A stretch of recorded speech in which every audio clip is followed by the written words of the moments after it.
Mas repare, no Brasil, toda a pandemia está servindo especificamente para preservar o ideário. Então você, ao invés de revogar o teto de gastos, que é uma revogação da Constituição de 88, você cria um orçamento de guerra, põe aspas. Por quê? Porque preservaram lei de responsabilidade fiscal, etc., que é uma trava. Aí eu vou lá e digo que 50% do orçamento brasileiro de 2020 estão comprometidos com despesas financeiras. E aí os caras vêm dizer que eu estou mentindo, que não é verdade, porque o governo está em déficit primário, portanto não está pagando o juro e está capitalizando o juro. Ora, se o juro está sendo capitalizado, isso significa que ele não vai ser pago? É claro que ele vai ser pago, ele está sendo adiado. E vai ser pago com o quê? Com imposto, com dinheiro que vai disputar com o gasto da saúde, o gasto da educação, o gasto da segurança, o gasto com a infraestrutura. Se não, por que eles meteram um teto de gasto para tudo, menos para despesa financeira? Mas esse é o ponto. Então, por que anunciaram a reforma da Previdência tão drástica contra os trabalhadores mais pobres? Porque querem gerar excedente para jogar no saco sem fundo da despesa financeira. A verdade é que o Maia e o Bolsonaro defendem a mesma agenda econômica, e como está dando tudo errado, um joga para outro a responsabilidade. Aproveitar o pedido da líder Sâmia, do líder Ricardo Barros, e o episódio, mais um episódio ocorrido no dia de ontem, líder Aloysio, quando, infelizmente, o presidente da República mentiu em relação à minha pessoa.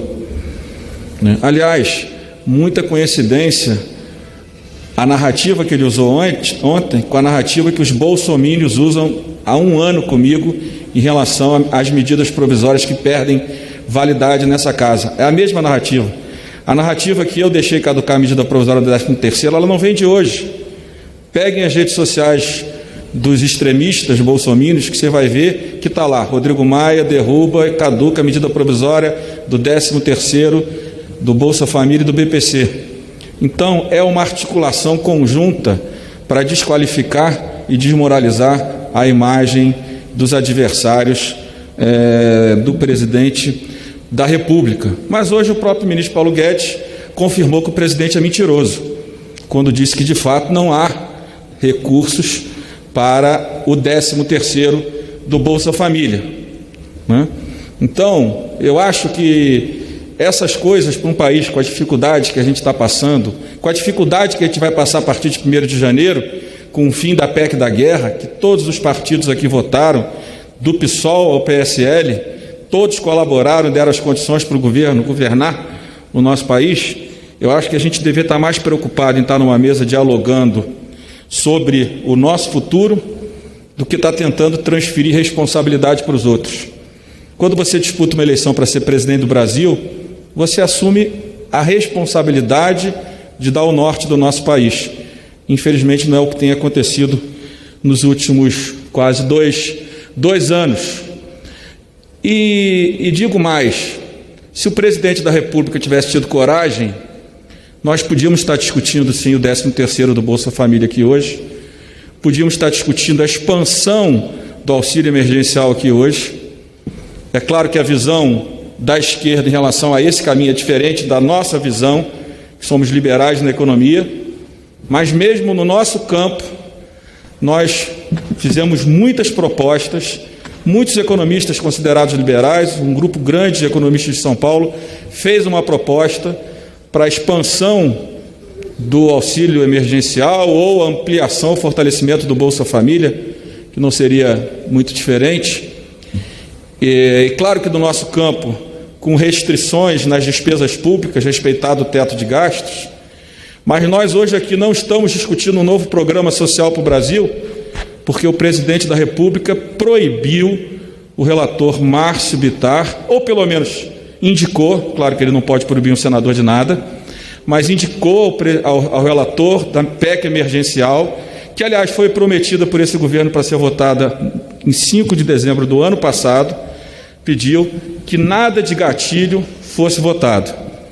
E nós ainda tentamos trazer os gatilhos, nós que temos uma visão liberal na economia, para dentro do projeto de lei, que nós votamos anteriormente, o 101, mas o próprio governo não conseguiu as condições, o Ricardo Barros tentou, não conseguiu as condições.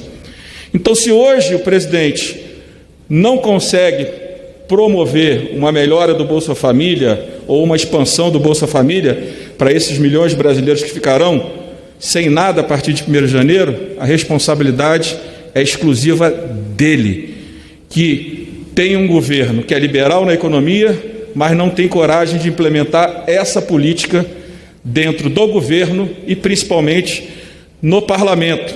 Porque é claro que na nossa visão, e eu escrevi um artigo longo na Folha de São Paulo em setembro, de uma página quase inteira, quando eu dizia que para criar um programa social, e isso respeitando a posição daqueles que acham que o teto de gasto está errado, que essas restrições estão erradas, eu acho que são visões distintas para se chegar no mesmo objetivo, que era um auxílio mais amplo a partir de 1º de janeiro. Eu escrevi um longo artigo falando sobre teto de gastos e de onde poderiam vir os recursos para a ampliação do Bolsa Família, a modernização do cadastro único, que não pode ser encerrado, ele tem que ser modernizado, utilizado de forma de melhor qualidade por parte do governo. Parem para pensar um pouquinho, recuperem no passado o que eu já andei dizendo aqui, não por mim, é porque esta receita está fracassando explosivamente. Vou dizer aqui, o Brasil, se não crescer 5,7% daqui até 2021, e não há nenhuma chance disso acontecer, o Brasil estará experimentando a pior década em matéria de crescimento econômico dos últimos 120 anos. Teto de gasto com status constitucional para vigência de 20 anos, como forma de resolver a equação fiscal, meu amigo Meirelles, desculpa, isso não tem precedente, isso é jabuticaba. Só tem no Brasil. Governador, umas últimas colocações? Não, mas eu preciso dizer, por que os americanos não resolvem o problema do déficit? Como é que a Europa não descobriu essa maravilha ainda? Mete na Constituição que está proibido gastar o nominal mais a inflação por 20 anos, pronto, acabou o déficit. O juro cai, o juro médio de carregação hoje da dívida brasileira é 14%. Quem pode ser contra saúde fiscal? O problema é que saúde fiscal é uma coisa que se alcança com valores. E são valores transcendentais. Por exemplo, o Brasil é um de 2 países do planeta Terra que não cobra tributos sobre lucros e dividendos. O Brasil e a Estônia. Que me parece, sendo um grande país, não seja o melhor exemplo para nós, brasileiros. Sabe quanto é que dá para arrecadar com a alíquota moderada, metade da que se cobra nos Estados Unidos? 70 bilhões, acabou a metade do déficit. O Brasil tem 386 bilhões de reais de renúncia fiscal, feitas parte delas importante pela Dilma na última hora de governo, na agonia, que é tudo transformado em lucros e dividendos que não pagam tributos e remetidos boa parte ao estrangeiro sem contrapartida de nada, parte dessa para a indústria automobilística. Resultado prático, com 20% disso nós pegamos mais quanto? Mais 70%, pronto, acabou o déficit. Antes de mais nada, sob o ponto de vista moral, eu sou a favor de que quem for podre que se arrebente. Ou seja, ninguém, por mais querido que seja, está imune de se comportar quando mexe com o dinheiro dos outros. Talvez por isso eu tenha 40 anos de vida pública, já fui ministro 2 vezes, uma delas da Fazenda, comandei a economia do Brasil, governei o estado do Ceará, governei a capital do Cearense, Fortaleza, nunca respondi por um mal feito, nem sequer para ser absolvido. Eu gosto de dizer isso, não porque não seja minha obrigação, mas isso me dá uma certa autoridade moral para repetir. Corrupção é uma chaga que destrói a confiança, especialmente dos jovens, no sistema político. Portanto, ela tem que ser enfrentada com toda dureza e intransigência. Isso dito, nesse momento do Brasil, nós temos um governo absolutamente fascista que está aparelhando as instituições da República para perseguir adversários. Isso aí é indisfarçável. Então, a tentativa de apropriar a Polícia Federal, a Controladoria da União já está toda aparelhada, a tentativa de controlar a Procuradoria-Geral da República, que o Bolsonaro tem feito, predispõe a gente agora a olhar tudo o que acontecer com o pé atrás. Porque a perseguição a adversários e a proteção dos amigos e familiares bandidos, os filhos do Bolsonaro são bandidos de alta periculosidade, não é? Isso está em voga no Brasil. Portanto, é preciso tomar muito cuidado.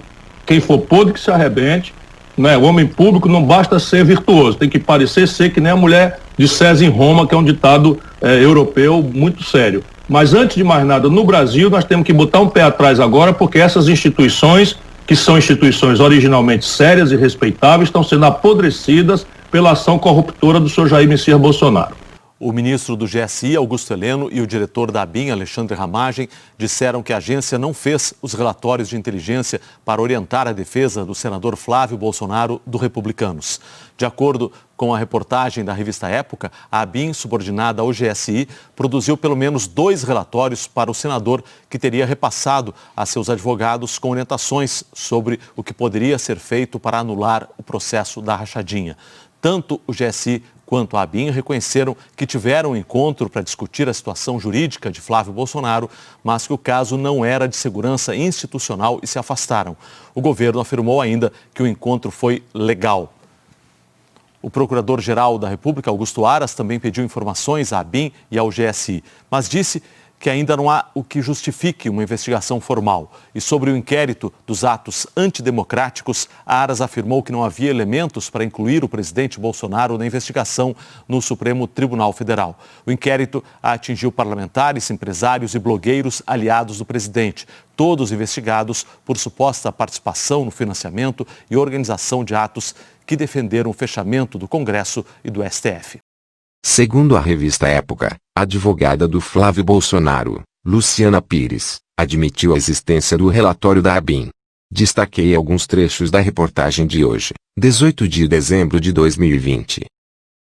Procurada por Época, no dia 9 de dezembro, para comentar o conteúdo obtido pela reportagem, a advogada Luciana Pires disse, sem pedir que fosse resguardado o sigilo da fonte, que as orientações, vindas do diretor-geral da ABIN, Alexandre Ramagem, estavam fora do alcance da defesa, por envolverem ações do executivo, como a demissão de servidores.